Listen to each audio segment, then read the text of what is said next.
I have a feeling I'm supposed to be doing something.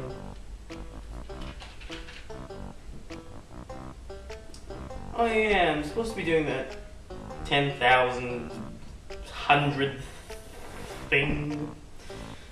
Guess been out of the game for so long. Well, let me just get into character. Roll the clip.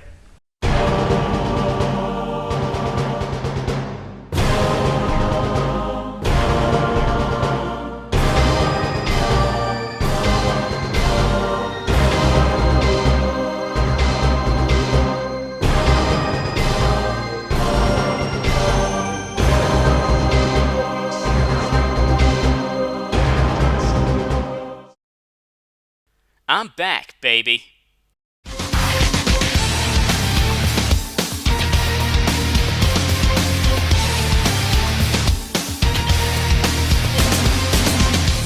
Here it is, ladies and gents. A project that you have been anticipating since its announcement, and a project I've spent months working on. And I think this countdown will be very worthy of both my 10,000 subscriber special and my return to the fray after my hiatus. I guess it's time for the formalities. As you can probably tell, I love video games. No shit really, it's not like I've spent more than 2 years making video game countdowns. With a huge industry spanning games and series of numerous genres, audiences and depth, there's always a game out there to suit anyone's tastes. With over a decade of gaming experience under my belt, it should be apparent that I have played quite a number of games in my time, many of which I've talked about to large extents for your entertainment. And in commemoration of the biggest milestone in my channel's lifetime, I'm just gonna throw everything I have in my repertoire out there. After combing my way through literally more than 100 games spanning multiple genres, consoles and franchises, I've constructed a list of nearly every game I've ever owned or played to create the biggest list of my countdown making career. Now, before I start this gargantuan list, I feel like I need to point out a few things. First of all, this is not a list of the top 100 best games. This is a list of my top 100 favorite games. When the term best is used, it signifies that it is an undisputed fact and it is non-negotiable. What is said is right, anything else is wrong. On the other hand, when I use the word favorite, I mean that what is in the list that follows is only my opinion. You are allowed to disagree with my opinion, and people shouldn't crucify you or myself for doing so. I really wish I didn't have to say this, but after top 10 favorite franchises, it's best to explain all this before I start the list. Also, if a game you consider one of your favorites doesn't appear on the list, it could be because of 3 reasons. First, I might not have played the game. Second, I might have played the game, but I don't think I've played enough of it to justify it being on the list. Or third, I just don't like the game. Just to give a fair warning, I will probably spoil important plot points throughout the list, so just be prepared if I spoil something for a game you're playing. And one final thing, please respect my opinion. I am my own person, and my likes and dislikes will probably not be exactly like yours. And I will be stepping into some flame territory in this list, so I might as well just have my flame shield ready. Alright, let's not waste any more time. We have a long list ahead of us, so, in the Countdown Maker's trademark words, let's get started!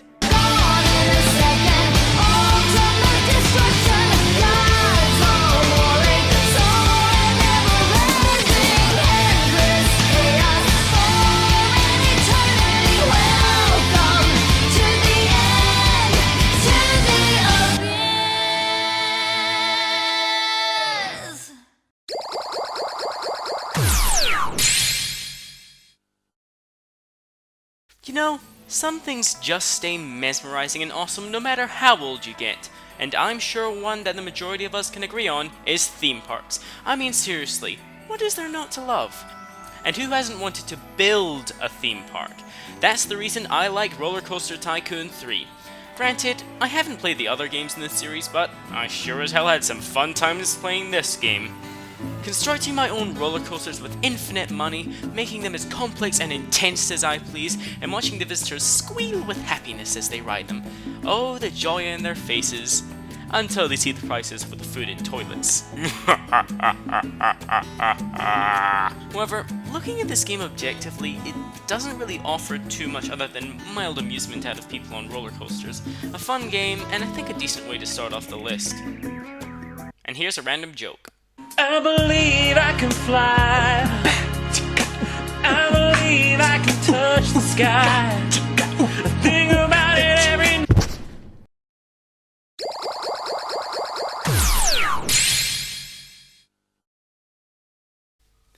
My videos may not show this off very much, but I'm really not that much of a PC gamer. I've nothing against computers, and there are quite a few games on the PC that I really enjoy. It's just to me, having grown up with consoles, a keyboard and mouse is less functional than a controller. That's only really if the game doesn't feel like it's been optimized for use with a keyboard or mouse, and the number 99 spot happens to be a PC game and a game from my childhood. Age of Empires 2: The Age of Kings. I've always had a lot of fun with this little gem. A ton of the campaigns were a lot of fun to play through, like the Joan of Arc line. But of course, my favourite one is pretty much the first one, the William Wallace campaign, for one simple reason. It's based on my natural heritage. Yep, I'm Scottish. What the fuck? Sure, everyone thinks I'm Australian because I live in Australia, but I was born and spent the first 11 years of my life in Scotland. Also, the campaign was totally fun. One of the most interesting parts of the game, however, were obviously the cheat codes. Not only are these cheats useful, they have amusing names. For example, obtain 1000 stone, rock on! Obtain 1000 food, cheese steak jimmies! Finally, the bullshit why the hell not codes. Type in I love the monkey head and you'll get this guy. I don't get it either. And the big one, how do you turn this on? And you get a car with a machine gun. Oh yeah!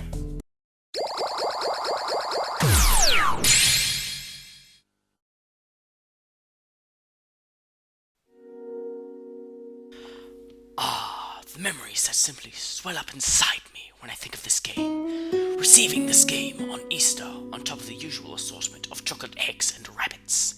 Playing this game with people over the holidays to explore each other's towns and exchange fruits. But beside that, just the single-player experience of this was enough in itself. Arriving in my new hometown, being given a house by the devious Tom Nook, only to find I had to pay him back for it. Frolicking through the grasses of my town, disposing of weeds littering my lovely town. Talking to my neighbors who complain about me not visiting in ages. I do wonder why that could be. Throwing my rod into the river to get the biggest catch of the day. A shoe. Stealing all my neighbors' flowers to make my own house look prettier. And one of the most prominent things I remember about the game was Mr. Rossetti. I really hate you, Mr. Rossetti. Did it ever occur to you that maybe I had a reason for resetting my game? Like putting money towards my house loan when I really wanted to spend it on a new t-shirt? And how do you even know when I reset my game? Maybe I'm not the one who should be yelled at. Maybe it is you, sir, who should be scolded for stalking me. What do you have to say to that, sir? Fine. Say what you want. I hate you, Rossetti. Go to hell.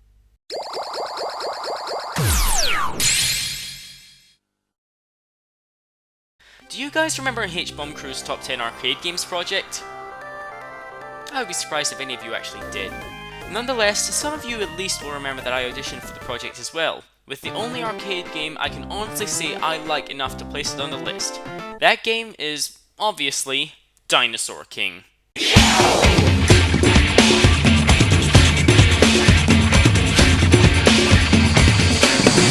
Oh man, is this game just so fucking awesome!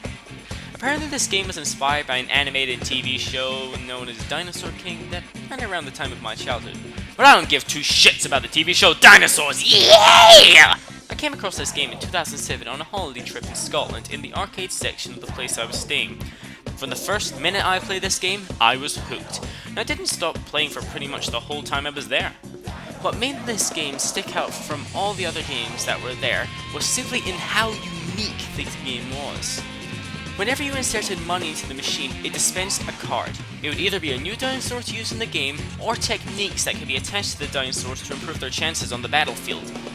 The core gameplay is really not that complicated. It's really just an epic version of rock, paper, scissors, except instead of simply making hand gestures at someone, winning the move enables you to deal damage such as tackling, headbutting, biting, and even crazy shit like shooting fire or shooting blades of wind.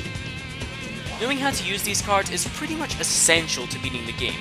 There are so many variables involved in this game, like your dinosaur's typing, what moves best suit your dinosaur, and so much more.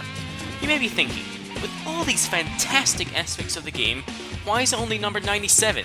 Well, it may be for a petty reason, but it's a reason nonetheless. I can't find this game anywhere in Australia. I have a deck of like 30 cards and I have nowhere to use them. Oh well, I guess I can just look at them.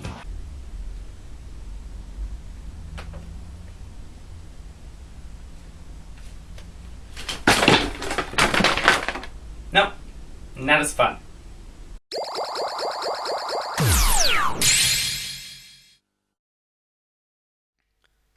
You guys know about licensed games, right? Yeah, I get it. For the mass majority, licensed games turned out to be cheap cash-ins that are found to be terrible and lacking in any substance by anyone foolish enough to try them. However, on the other end of the scale, you have a small number of licensed games that turn out to be some of the greats of the industry. The first of a number of the licensed games that will appear on this list is a game from my childhood and adapted from one of my favorite movies, The Lord of the Rings: Return of the King. Now, I'm pretty sure almost none of you watching this have ever picked up this game, but I can honestly say I had a complete ball playing this game when I was younger. Sure, there is the simple joy of being able to play as characters such as Aragorn, Gandalf, and my favourite Legolas, but this game offers so much more. From some addicting beat-em-up gameplay style coupled with a very close following to the film it represents, even going as far as using clips from the movie itself, makes this game really enjoyable for fans of the movie and of just video games. Also, characters can gain experience points by defeating enemies, including certain tasks, allowing them to buy numerous upgrades, such as advanced combos or upgrading your arsenal with flaming arrows and easy sweeping magic spells. Top it all off with some hidden interviews with cast members and cheat codes, and you have a licensed game to last. Oh, and did I mention co-op? Guess it has that too. Unfortunately, this game is not without its numerous flaws. First, excluding the 2 hidden levels, the game doesn't have that many levels. Also, while the actual art style of the game isn't terrible, it really clashes with the clips from the film, which look pretty damn good for a game port, making the overall design feel lacking in comparison. And really, picking it up now, it's not as fun as I remember it. Oh well, some memories just don't last, I guess.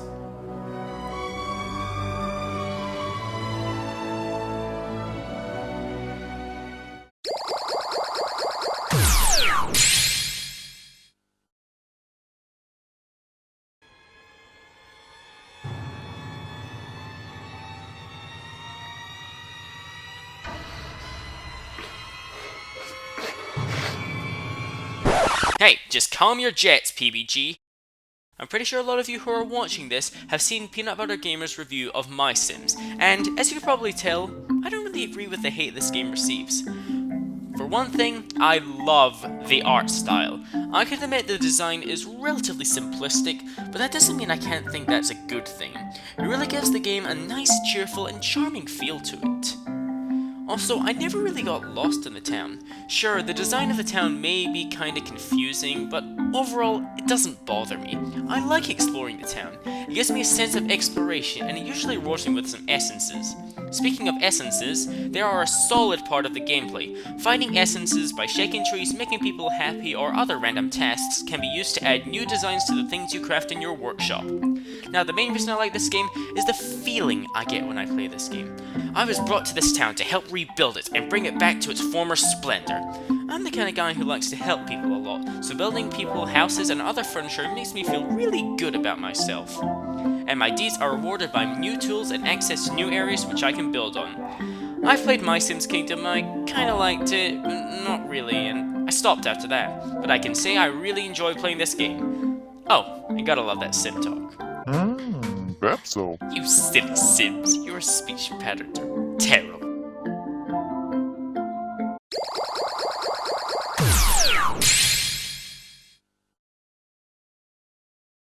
this spot is actually a shared spot, and trust me, there will be more than a few of these here. So, the first shared entry on the list is the Mario and Sonic at the Olympic Games series.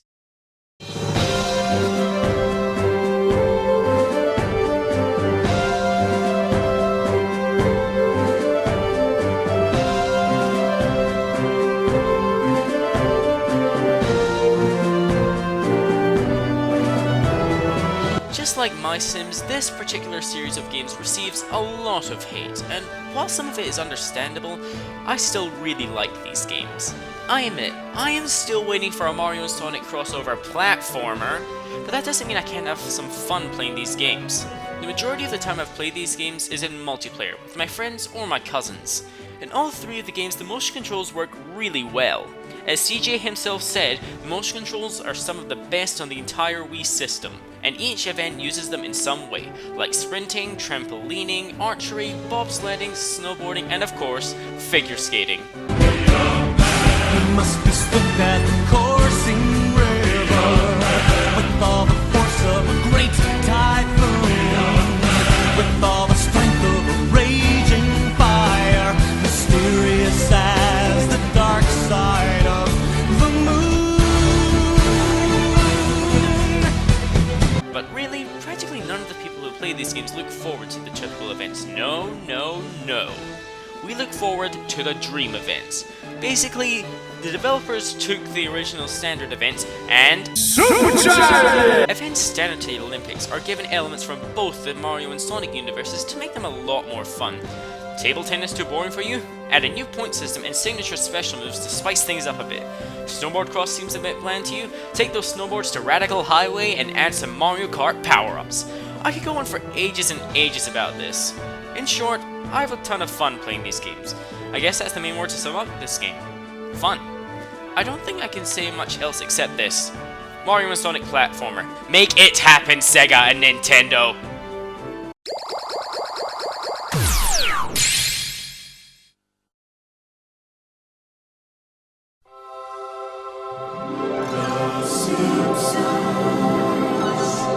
The Simpsons, one of the most successful animated shows in modern history, and a very excellent one until it started getting milked for every last penny they could possibly squeeze out. With its success came numerous products cashing in on its success, most notably the various video games. There are some big ones like The Simpsons game, The Simpsons Road Rage, and The Simpsons arcade game, but the one that's on this list is another game from my childhood, The Simpsons Hit and Run.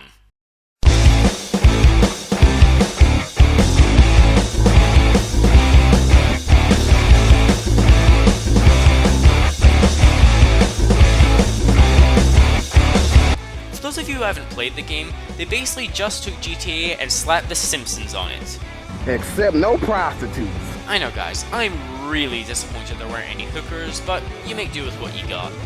With the ability to take control of literally any vehicle in sight, you're gonna go a little crazy. You have some of your standard generic cars, but on the other hand, you can ride in some standout cars from the show, such as Mr. Plow and the Rocket Car. The game is split into 3 separate areas of Springfield, the main town you see every episode, the city of Springfield, and the Squidport, which you can explore as all the main characters. Homer, Bart, Lisa, Marge, and fucking Apu! Now, what kind of story does this game have? Very loose. Basically, it is the week leading up to Halloween, some stuff happens during the week, and it ends with aliens invading on Halloween. And only the Simpsons can stop them! Really, this game was a ball for one real reason. Yeah, I'm a cowboy and eat! That's pretty much the whole game for you, and I loved every second of it.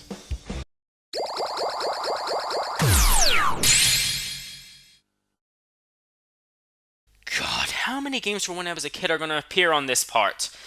Well, trust me, these nostalgic games aren't stopping anytime soon. So let's take a look at this one. Now, I'm not the biggest fan of life simulation games, but The Sims 2 really stuck with me for quite a while.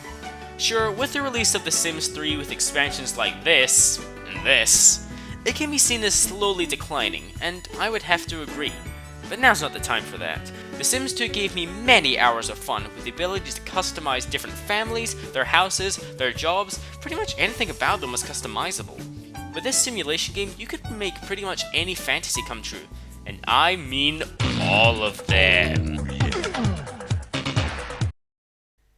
God, did that make me sound creepy. But besides all that stuff, this game does have quite a lot to offer. By helping Sims achieve their life goals, you can receive various new ornaments to place in their houses, even leading up to the Fountain of Youth.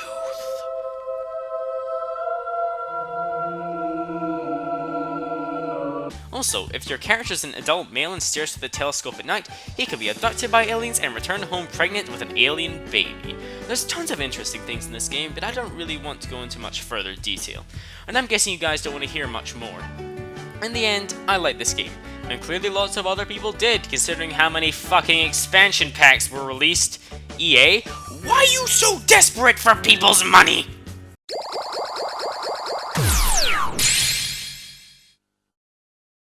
There are some things about myself that I've never talked about, many of which were brought up in my latest Q&A, which I unfortunately lost trace of after my computer broke in December.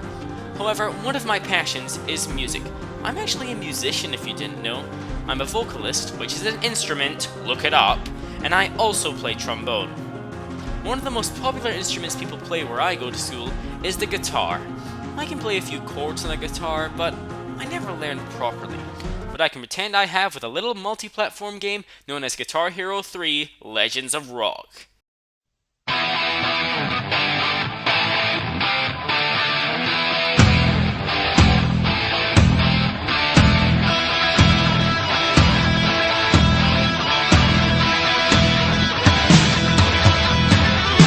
This game is pretty damn badass, and you certainly feel it when you play it. The first time I played Rock You Like a Hurricane and got 5 stars was just so thrilling. Guitar Hero's peripheral, the guitar, is among some of the best in all gaming. It does its job to its fullest potential, being a guitar which you play away on through some of the best songs the game has to offer, although it does take some getting used to. Speaking of the songs, it's the place the game really shines, with famous songs like Rock You Like a Hurricane, Welcome to the Jungle, and the big one, Through the Fire and the Flames. Any fan of rock and roll will enjoy this game. And to top off everything, it features a very solid solo campaign. It starts off basic, you joining a band needing a lead guitarist to slowly build your way up the ranks. However, when you realize your manager is selling you out for commercials and other crap like that, he is revealed to be the devil himself and that he owns your soul, dragging you down to hell where you must perform for the legions of hell, with the final confrontation being with your old manager Lou in a one-on-one guitar battle. Oh, and the song you're playing at that point? A guitar cover of The Devil Went Down to Georgia. And after that final battle, you escape hell and play Dragon Forces through the fire and the flames atop a mountain of speakers. Just downright fucking awesome.